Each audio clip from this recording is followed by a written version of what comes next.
వందల కాదు వేల ఏళ్ల చరిత్ర, విశ్వవ్యాప్తమైన విశిష్టత. తిరుమల క్షేత్రం చుట్టూ లడ్డూ రాజకీయం వెనుక అసలు కోణాలేంటి, నిజాలేంటి, ఒక 3 తరాల వాస్తవాలను కూడా మనం తెలుసుకోబోతున్నాము.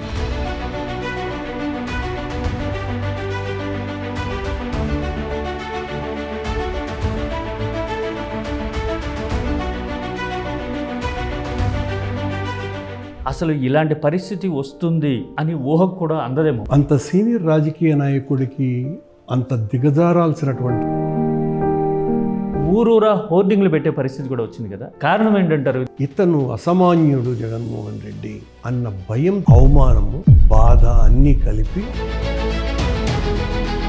దేవుడి మీద ప్రమాణం చేస్తున్న జనం మధ్యలో అంత భావోద్వేగంతో కదిలిపోయేలాగా మాట్లాడడానికి కారణం ఏంటి? వేదన, బాధ, ఆర్తి, ఎన్ని రకాలైనటువంటి ఉద్వేగాలు మనిషికి రావాలి. కరుణాకర్ రెడ్డి వివాదాస్పదుడు, దుందుడుకు స్వభావి, గొడవలకు పోతుంటాడు. నేను ఆవేశంతో YSR hard core Christian. Tirumala విషయంలో కానీ, హిందూ ధర్మం విషయంలో కానీ వైఎస్ఆర్ గురించి కరుడుగట్టిన క్రిస్టియన్ కనీసం 3 సార్లు, కనీసం 10-15 సార్లు అంగవస్త్రంతో. రాజారెడ్డి అంటే నెగిటివ్ ఫినామినా. ఇదే రాజారెడ్డి గారు నేను 4 సార్లు జగన్మోహన్ రెడ్డిని మీరు దగ్గరగా చూసుంటారు. హిందూ ధర్మం విషయంలోనూ, విశ్వాసాల విషయంలోనూ ఎలా ఉంటుంది? తను పాదయాత్ర చేసిన తర్వాత అంత అలసటలోనూ కూడా దీనికంటే భక్తి, ఇలాంటి నిర్మాణాత్మక నిర్ణయాలు తీసుకున్నా కానీ చెప్పుకోలేకపోయారా?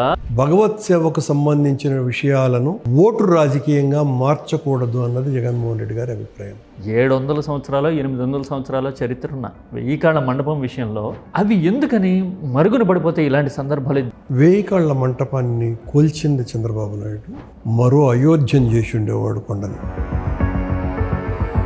ఓట్ల కుల రాజకీయాల దృష్టితో చూడలా. అది వీళ్ళ దృష్టిలో తప్పిదమే అయితే ఖచ్చితంగా రాజశేఖర రెడ్డి గారు, జగన్మోహన్ రెడ్డి గారు ఘోరాతి ఘోరమైనటువంటి తప్పు చేసినారు. ఒక విషయం గుర్తొచ్చింది సార్.